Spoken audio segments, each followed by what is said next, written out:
बिस्मिल्लाहिर्रहमानिर्रहीम अल्हम्दुलिल्लाह नहमदुहु व नुसल्ली अला रसूलिहिल करीम अम्मा बाद। अस्सलामु अलैकुम व रहमतुल्लाह।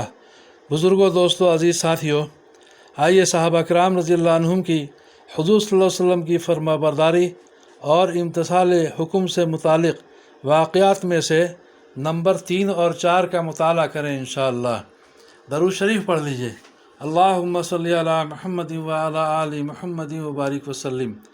वाक़या नंबर 3, सहाबा रज़ियल्लाहु अन्हुम का सुर्ख़ चादरों को उतारना।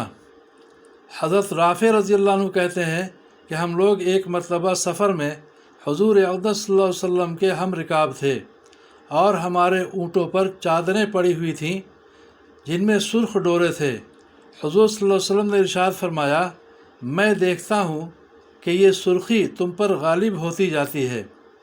हुज़ूर सल्लल्लाहु अलैहि वसल्लम का ये इरशाद फरमाना था कि हम लोग एकदम ऐसे घबरा के उठे कि हमारे भागने से ऊँट भी इधर उधर भागने लगे और हमने फ़ौरन सब चादरें ऊँटों से उतार लीं। फ़ायदा: सहाबा किराम रज़ियल्लाहु अन्हुम की ज़िंदगी में इस किस्म के वाक़यात कोई अहमियत नहीं रखते। हाँ, हमारी ज़िंदगी के एतबार से इन पर ताजुब होता है। उन हज़रात की आम ज़िंदगी ऐसी ही थी। उर्वा बिन मसूद रज़ियल्लाहु अन्हु जब सुलह हुदैबिया में, जिसका किस्सा बाब नंबर 1 के किस्सा नंबर 3 पर गुज़रा, कुफ़ार की तरफ से कासिद की हैसियत से आए थे, तो मुसलमानों की हालत का बड़ी गौर से मुताला किया था और मक्का वापस जाकर कुफ़ार से कहा था कि मैं बड़े बड़े बादशाहों के यहाँ कासिद बनकर गया हूँ। फ़ारस, रोम और हबशा के बादशाहों से मिला हूँ।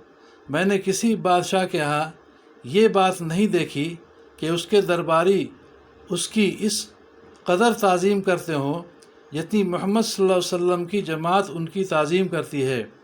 कभी उनका बलगम ज़मीन पर गिरने नहीं देती।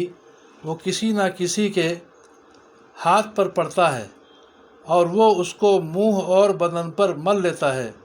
जब वो कोई हुक्म करते हैं तो हर शख्स दौड़ता है कि तामील करे। जब वो वज़ू करते हैं तो वज़ू का पानी बदन पर मलने और लेने के वास्ते ऐसे दौड़ते हैं गोया आपस में जंग व जदल हो जावेगा। और जब वो बात करते हैं तो सब चुप हो जाते हैं। कोई शख्स उनकी तरफ अज़मत की वजह से निगाह उठाकर नहीं देख सकता।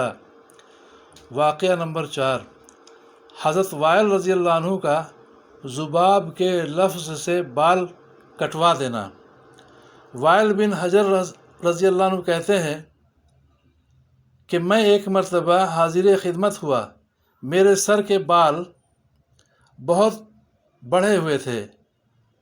मैं सामने आया तो हुज़ूर सल्लल्लाहु अलैहि वसल्लम ने इरशाद फरमाया, ज़ुबाब ज़ुबाब। मैं ये समझा कि मेरे बालों को इरशाद फरमाया। मैं वापस गया और उनको कटवा दिया। जब दूसरे दिन खिदमत में हाज़िरी हुई तो इरशाद फरमाया कि मैंने तुम्हें नहीं कहा था, लेकिन अच्छा किया।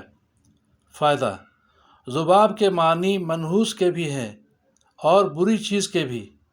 ये इशारों पर मर मिटने की बात है कि मंशा समझने के बाद ख़्वाह वो गलत ही समझा हो, उसकी तामील में देर ना होती थी।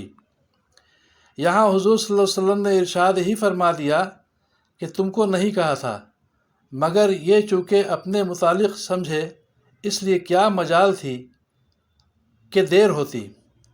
इब्तिदाई इस्लाम में नमाज में बोलना जायज़ था, फिर मनसूख हो गया। हज़रत अब्दुल्लाह बिन मसूद रज़ियल्लाहु अन्हु हाज़िर खिदमत हुए। हुज़ूर सल्लल्लाहु अलैहि वसल्लम नमाज पढ़ रहे थे। उन्होंने हस्ब मामूल सलाम किया। चूँकि नमाज में बोलना मनसूख हो चुका था, हुज़ूर सल्लल्लाहु अलैहि वसल्लम ने जवाब न दिया। वो फरमाते हैं कि हुज़ूर सल्लल्लाहु अलैहि वसल्लम के जवाब न देने से नई और पुरानी बातें याद आकर मुख्तलिफ़ ख़यालात ने मुझे घेरा। कभी सोचता फ़ला बात से नाराज़ी हुई, कभी ख़याल करता कि फ़ला बात पेश आई।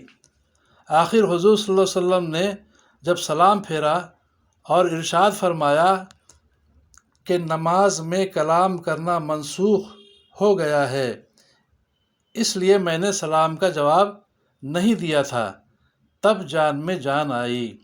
اللہ تعالی ہم سبوں کو بھی سمجھ بوجھ کے صحیح عمل کرنے کی توفیق عطا فرمائے، ہم سبوں کی پریشانیوں کو دور فرمائے، اپنی مدد شامل حال فرمائے، عافیت عطا فرمائے، آمین یا رب العالمین۔